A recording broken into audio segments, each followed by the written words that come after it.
She think I'm crazy. And I'm like, man, I got 200 videos on YouTube on Bigfoot. I'm already there. And then they'll tell me, and they'll look at me, and I'm like, well, that's cool. Yeah. And you don't think I'm crazy? No, I don't think you're crazy. It's like if you saw a spirit or a ghost or whatever. I love that. I love talking to people about it. I love hearing experiences. That's why I post so many questions on the Alabama Paranormal and Bigfoot I Facebook love group. those. And, I'd come up with some doozies, can't I? yes, you can. And for those that don't know, his Facebook page, Alabama Paranormal and Bigfoot, you need to go like that because there is so much information there. The videos are there. The information is there about his experiences and the other members of that page. It's a great page. And just Alabama Paranormal and is spelled out and Bigfoot. Right. So go like it or at least check it out because you're going to see stuff and it's going to make you go, And if you ask people, I'm a very social person, and I am not afraid to. Like I asked the other day because I've been reading a book, the Past Lives book with children. right. How many of your children have had? And we got some amazing responses, and several blew me away. I mean, and you cannot, whatever religion you practice, you cannot say that something is out there, the paranormal or the Bigfoot world. You can just, you can do it and stick your head in the sand, but you cannot. And it's something I'm very passionate about, not just Bigfoot, but the paranormal. Things happen. Now, when you add the woods to it, that adds a whole new definition of things happening, because things happen in the woods. Well, I don't ever see it where you're not out there enough. People are not out there enough. Well, that's like with the ufology, okay? When I was going to tell you later, but I'm going to put this out here now in case there's someone else who may have had an experience like that and be having an existential crisis because they're questioning their faith or whatever. Yep. And I know this show is about you. This is going to be just a really quick thing since you brought that up with a minister who saw this on the ground. But I heard Eric Von Daniken speak numerous times this summer. And I was very fortunate to do that. But what he would say, and it was something that he felt like was imperative that people understand. The book titled Chariots of the Gods has a question mark at the end of it. That's right. And when he began questioning these things, he was a child in Switzerland. And one of the priests at his school said, there's another book. And he shared the Book of Enoch with him. Yep. And, it was at some library in their town, which I found fascinating. But, and Daniken was talking, and he said, through all of my experiences and all of my research, no matter how many universes there are, no matter how many multiverses there are, I've never lost my God. I have never lost my God because no matter what happens, when you get to the end of all these universes, when our satellites get to the end, when we start finding whatever, something still created that. If you're a Big Bang theorist, something created that. It did not happen in a void. The components had to be in place, and they had to be put in place. He said, so I have never, since I was a child, lost my God. And people who are experiencers need to understand that, because just because you experience the paranormal from any facet, whether it's cryptids, ghosts, ufology, whatever, that doesn't mean that you are stepping away from God. If anything, you're experiencing more of what He created than the average person is. And it's okay. It's okay to do that. And you don't have to be afraid. If you're being gifted with something from another realm trusting you enough to expose itself to you, that's a gift. And they're not, everything is not demonic. Very few things are. And Right. and if I come across one, you better believe I am getting someone who is trained in dealing with that. But and that's what will help my client, because me muddling about acting like I might know what I'm doing is not going to help a client. It will get Oh both of yeah. us in trouble. So anyway, Oh I'm yeah. stepping away Yeah. from my soapbox now, and No, you know, but I think that I think that is if there is any kind of indicting any kind of whether you're Christianity, Buddhist, or whatever, of any kind of religion community, is this: when people are having issues of a spiritual nature, most of the people turn away from it or are scared to death of it. And my one of my biggest gripes is if you are called to a ministry, whatever it is, Buddhism, mm-hmm. Protestant, whatever, then if you have a gift, you should use it. If you don't use it, that to me, but that's strictly my opinion. And if somebody needs help, that's they've been put in your realm for a reason to help them. But I Yes, think that's the biggest indictment of a lot of religion is there is no helping, but there isn't some. There isn't some. So, but speaking of odd things in the woods, 2 weeks ago I got a report. There's a place south of Cheehaw called Cheehaw Falls, and it's a mm-hmm. real pretty waterfall. And there was a group of college girls that were hiking north, and they were going to end up at Cheehaw. Started off at Cheehaw Falls. It's real rugged terrain, and one of these young ladies emailed me. She said, "Well, may I contact you and tell you about the experience I had on the Odom Scout Trail? Or not Odom Scout Trail, Odom Trail. I think it's called that." I said, "Sure." And I knew exactly what she was going to talk about because I've got 16 reports just north of the falls of people walking up the mountain and come across 3 robed people in white robes hovering just about a foot off the ground, not very tall, and then they see these things and they disappear.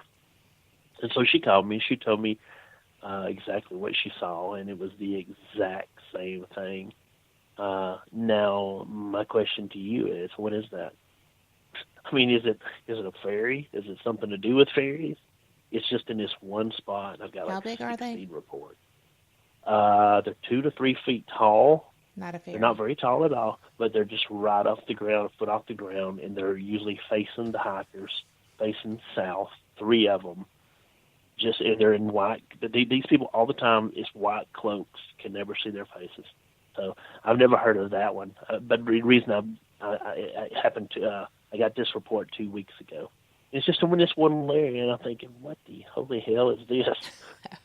Well, I mean, do they feel, when you got that report, were there feelings of apprehension? Were they just No, surprised? but they're very peaceful. Very, very peaceful. Yeah, oh yeah, surprised. Oh yeah, Well, but just yeah. very peaceful.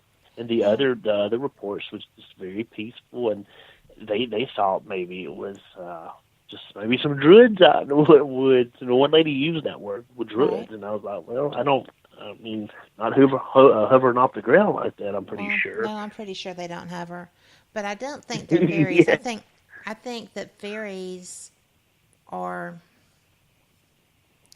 I have a hard time with fairies, but I had a hard time with lights too, and then I saw them.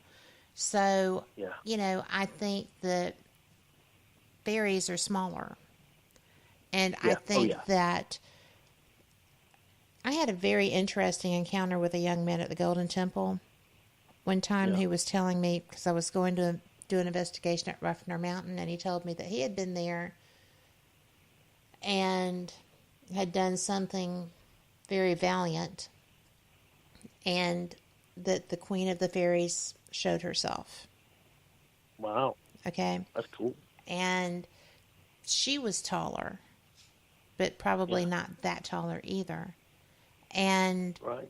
it's one of those things that I really struggled with. Yeah. But he also told me that he was a magical person. And I said, "Oh, you're a Yeah. witch?" And he said, "No, I'm magical. Right. My parents are magical." And I said, "Oh, okay." Right. I had never met someone who described themselves that way. And Yeah. it was a weird experience Yeah. because there was interaction there, psychic interaction, not physical.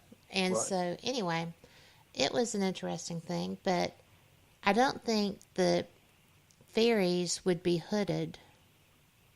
Right. I don't think that they would be that big.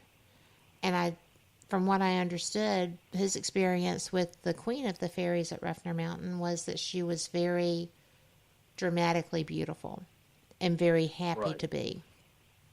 Right. And so when she showed herself, then, it was basically, this is my gift that you can see my beauty kind of a thing, right? Right. So Right. that was interesting to me. But I think that those probably are not druids, but that they could be a form of elemental. Oh yeah, I think so. Yeah, you're right. And Yeah, you're right.